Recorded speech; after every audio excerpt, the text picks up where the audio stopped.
नहमदु नसल्ली अला रसूलिल करीम अम्मा बाद फ़ाऊज़ु बिल्लाहि मिनश शैतानिर रजीम बिस्मिल्लाहिर रहमानिर रहीम रब्बि इश्रह ली सदरी व यस्सिर ली अमरी वहलुल उक़दतम मिन लिसानी यफ़क़हू क़ौली रब्बि यस्सिर वला तुअस्सिर व तम्मिम बिल खैर व बिका नस्तईन रब्बि ज़िदनी इल्मा। अस्सलामु अलैकुम रहमतुल्लाहि व बरकातुहू। सूरह माइदा सूरह नंबर 5। अल्हम्दुलिल्लाह हमने सूरह 4 जो थी वो मुकम्मल कर लिए। सूरह फातिहा, सूरह अल बकर, सूरह आले इमरान, सूरह निसा। अब हम मज़ीद सूरह माइदा पर आ गए हैं। सूरह नंबर 5 पारा नंबर 6 में होती है। माइदा का जो मीनिंग है वो है खाने से भरा हुआ थाल, और ये भी मदनी सूरत है, तो आपको समझ में आ जाना चाहिए कि मदनी सूरतों में क्या बात होती है। अखलाकियात पर बात होती है और रहने सहने की तमीज़ बताई जाती है। तो इसमें जो है वो खाने से भरा हुआ थाल, उसके बारे में एक किस्सा आया हुआ है, इसीलिए इस सूरह का नाम माइदा है। ईसा अलैहिस्सलाम के साथी हवारियों ने अल्लाह ताला से खाने से भरा हुआ थाल की तलब की थी कि उसी पर इस सूरह का नाम है। इस सूरह में 6 हिजरी से 7 हिजरी में नाजिल हुई है। इस वक्त मुसलमानों के मदीने में दुश्मन थे, यहूदियों पर गलबा हासिल हो चुका था, ठीक है, और मक्का में भी सुलह हुदैबिया की वजह से अमन व शांति थी, और मदीना की हुकूमत हुजूर सल्लल्लाहु अलैहि वसल्लम के ताबे थी। मदीना मुसलमान की कल्चर में डूबा हुआ था।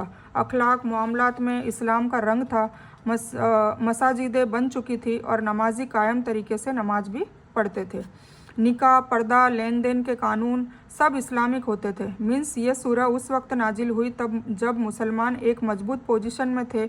अल्लाह ताला ने इस सूरत में मज़ीद कानून हुक्म नाजिल फरमाए, हलाल हराम की हुदूद बताई गई, इस्लामिक रियासत बताई, और मुसलमान जब ताकत में आ चुके थे तो उनको इंसाफ पर रहने को जोर दिया, क्योंकि जब भी इंसान ताकत में आता है, पावर में आता है, तो जालिम बन जाता है ना। वो इंसाफ से बात नहीं करता और अपने आप को कुछ समथिंग समझता है और ईगो में आ जाता है, तकब्बुर में आ जाता है। तो उस वक्त अल्लाह ताला ने ये अखलाकियात नाजिल करे कि अब तुम पावर में आ चुके हो, सुप्रीम बन चुके हो, सुपर पावर बन चुके हो, तो अब तुम्हें इंसाफ से चलना है, ठीक है।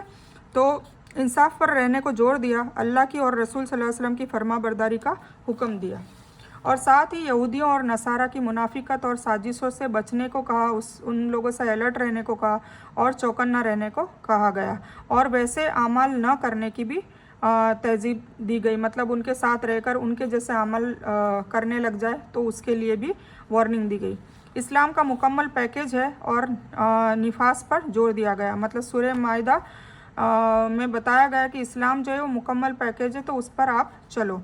और कायदे कानून में कहा कि ए ईमान लाने वालों, बंदिशों की पाबंदी करो। हलाल हराम की बात बताई गई।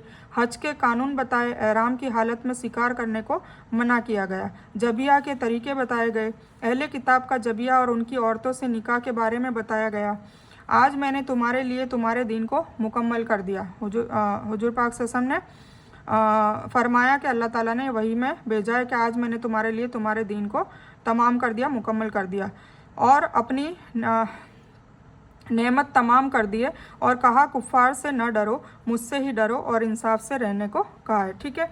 अब ये मैं उन लोगों के लिए बताऊंगी कि जो दीन में इजाफा करते हैं तो कहाँ से लाते हैं, जबकि कुरान में 1400 साल पहले ही अल्लाह ताला ने फरमा दिया कि अब पूरा दिन मुकम्मल हो गया है, अब इसमें कोई इजाफा नहीं होगा। और एक हुजूर पाक सल्लल्लाहु अलैहि वसल्लम की हदीस से भी रिवायत आती है, उसका मफहूम बता रही हूँ कि मैंने जो अभी तक बताया वो दीन मुकम्मल कर दिया। अब दीन में कोई भी गुंजाइश नहीं है कि उसमें कोई ज्यादती, उसमें कोई इजाफा किया जाए। हाँ, दुनिया के मामले में तुम्हें छूट है। ये हुजूर पाक सल्लल्लाहु अलैहि वसल्लम तरगीब देकर गए हैं, तो हमें इससे सबक लेना चाहिए, समझना चाहिए। ये वो आयत है, यहूदियों ने कहा कि अगर हम पर उतरती तो हम जश्न मनाते। मतलब इस आयत से इतने खुश हुए जब अल्लाह ताला ने कहा कि आज तुम्हारे लिए दीन मुकम्मल कर दिया है। तो यहूदियों ने खुद ये इस आयत के लिए कहा कि ये हम पर अगर उतर जाती तो हम जश्न मनाते। पाकीज़गी का जिक्र भी बताया गया। इसमें तैमूम और गुस्ल की बातें बताई गई। किसी कौम की दुश्मनी लेने को मना किया गया। अहले किताब की हरकतें बताई और उससे मुसलमानों को बचने को कहा गया। सलामती की राह हमें लोगों के लिए बनानी है। मतलब हमारा जीवन ऐसा होना चाहिए कि हमारी तरफ से हमेशा लोगों के लिए आसानियां पैदा हो, उनके लिए हम रहमत बनकर जाएं, उनके लिए कभी अड़चन ना बने, रुकावट ना बने, दुश्मनी ना करें। हाँ, दीन की और हक बात कहने लगे और उससे लोग दुश्मन हो जाते हैं ज़बरदस्ती, वो बात अलग है, उसके लिए तो छूट है। पर कोई दूसरी बात या दुनियावी बात से आप दुश्मनी मोल न लें, ठीक है। ज़मीन में फसाद करने वालों के लिए, चोरी करने वालों के लिए अल्लाह ताला ने सज़ा बताई है।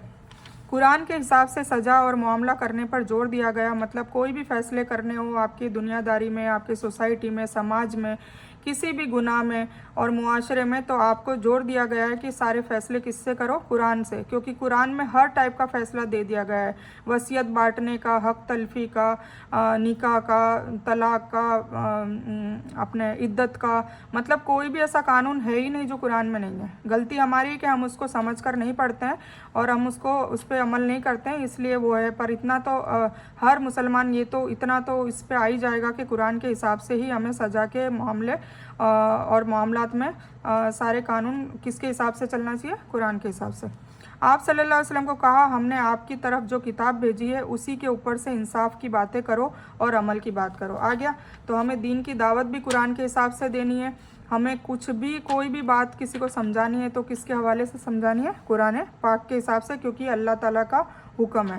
यहूदियों और मुनाफिकों से दोस्ती मना कर दी है, क्योंकि उनसे दोस्ती करेंगे तो वो राज को भी जानेंगे। उस वक्त के जो यहूदी थे वो मुसलमानों के पास इसलिए आते थे कि वो साजिशें रचें और बीच में अड़चने डाले और उनके कोई भी बात होती थी वो जान ले। तो एक तो इसके लिए मना करा और दूसरा इसलिए कि जैसी संगत होती वैसा असर आता है, तो उनसे दोस्ती मना कर दी। तुम में से जो दीन में से फिरता है तो फिर जाए, अल्लाह तुम्हारी जगह दूसरी कौम को लाएगा, वो अदल से काम करेंगे और मोमिनों से मोहब्बत करेंगे और काफिरों से नफ़रत करेंगे, ठीक है। अब ये हमारे को तंबी है, हमारे को वार्निंग दे रखी है कि अगर तुम दीन में से फिर जाते हो, दीन का काम नहीं करते हो, अल्लाह ताला के रास्ते में जिहाद नहीं करते हो, जिहाद का मतलब कोशिश करना अपनी जान और माल से, है ना, मतलब दीन को फैलाने की बात करना, हक बात करना, तो अगर ये नहीं करते हो तो फिर मैं तुम्हारी जगह दूसरी कौम को ले आऊँगा। वो तुम्हारे जैसे नहीं होंगे, तुम्हारे जैसे सुस्ती वाले नहीं होंगे, तुम्हारे जैसे स्वार्थी सेल्फिश नहीं होंगे। वो अल्लाह का काम करेंगे और अदल से रहेंगे, इंसाफ से रहेंगे और वो मोमिनों से मोहब्बत करेंगे और काफिरों से नफ़रत करेंगे। तो कहा कि इंसाफ और कसम का कुफारा बताया, है ना, फिर कि इंसाफ से रहो, और फिर कसम का कुफारा बताया कि अगर कसम खा लेते हो तो क्या है। फिर शराब की बात बताई, जुए से बचने को कहा, शराब जुआ इन सब के से बचने को कहा। फिर ईसा अलैहिस्सलाम के बारे में बताया कि क्या तुमने कहा था कि तुम्हें और तुम्हारी माँ को माबूद बना ले, तो वो मना करेंगे। फिर ईसा अलैहिस्सलाम की बात बताई कि मैदान हशर में उनसे पूछा जाएगा कि क्या तुमने अपनी कौम को कहा था कि तुम्हें और तुम्हारी माँ को माबूद बना ले मेरे साथ साथ, है ना, वो 3 अल्लाह कहते हैं ना, नाउजुबिल्ला, तो वो मना करेंगे। और जब तक मैं इनके बीच था मैंने हमेशा तौहीद की बात की। ईसा अलैहिस्सलाम वहाँ पर मैदान हशर में इस बात की तस्दीक करेंगे कि या अल्लाह, मैं मेरी कौम में, तू बेहतर जानता है कि मैं जब मेरी कौम में था तो मैंने हमेशा अल्लाह ताला की एक तौहीद की बात करी, मैंने कभी नहीं कहा कि मेरे को और मेरी माँ को खुदा बना लो। तो फिर उनको उठा लेने के बाद तू ही जानता है, फिर उनको उठा लिया गया था, ये आप सभी लोग जानते हैं, जो वापस मेहदी अलैहिस्सलाम के दौर में आएंगे और 17 साल उसमें वो ज़िंदगी भी जिएंगे और हुजूर पाक सल्लल्लाहु अलैहि वसल्लम के उम्मती बन के रहेंगे। तो ईसा अलैहिस्सलाम ने अपने बारे में बता दिया। तो नबी सल्लल्लाहु अलैहि वसल्लम की पैरवी करनी है, ये बताया, और हुक्म है कि अपनी औरतों को सूरह निसा पढ़ाओ, है ना, ये हुक्म दिया कि अपनी औरतों को सूरह निसा पढ़ाओ और मर्दों को सूरह मायदा पढ़ाओ, ताकि कानून का पता चले और उस पर अमल करे, आमीन, ठीक है। सूरह निसा जो है वो औरतों के लिए है, ये तो मैंने सिर्फ खुलासा बयान करा है, अगर आप तर्जुमा पढ़ेंगे तो उसमें एक एक बात आपको समझ में आएगी।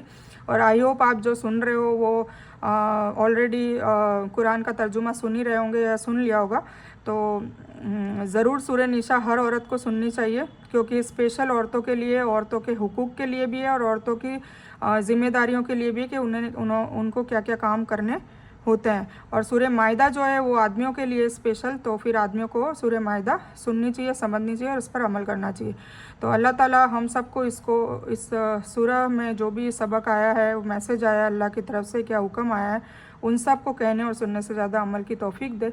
इस बयान में कुछ भी दीन की अच्छी और हक बात आई है वो सिर्फ अल्लाह की तरफ से है, और बुरी या गलत बात जो गलती से या जज्बात में आकर मेरे मुंह से कुछ भी गलत वर्ड या कोई बात निकल गई हो तो वो मेरी तरफ से है, और इस गलती के लिए मैं अल्लाह अज़्ज़ वजल से और आप सभी लोगों से माफ़ी की तलबगार हूँ।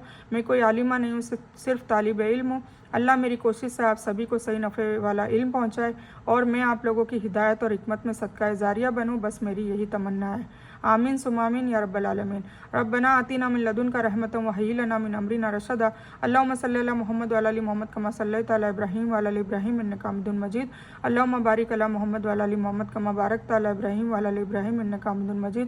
وآخر دعوانا الحمد للہ رب العالمین۔